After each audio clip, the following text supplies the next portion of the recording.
I am the Tofu Golem. Please enjoy the video. In this video, I will explain how to play Roblox on Ubuntu. While Roblox does not officially support Linux, you can still enjoy your favorite games by utilizing compatibility tools. We will cover the essential steps to get Roblox running smoothly on your system, focusing on a reliable method that many users successfully employ. This approach involves a few key software components to bridge the gap between Windows applications and your Linux environment. First, you'll need to set up your Ubuntu system to run Windows applications. This involves installing Wine, a powerful compatibility layer. You should also ensure Flatpak is installed, as many community-made launchers are distributed through FlatHub.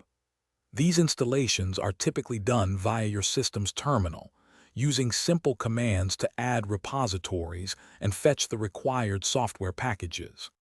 Next, we recommend using a dedicated Roblox launcher, such as grape juice or vinegar.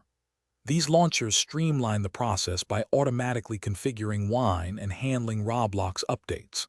They create a specific environment, known as a Wine prefix, for Roblox, optimizing its performance and stability.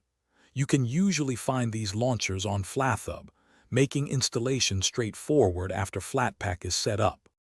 Once your launcher is installed, you can typically open it and initiate the Roblox player installation. After installation, you can launch Roblox directly from the launcher's interface. For optimal performance, always keep your graphics drivers updated. If you encounter any issues, remember that the Linux gaming community is a fantastic resource, offering solutions for common problems and specific configurations. Thanks for watching. Consider subscribing if we helped you today.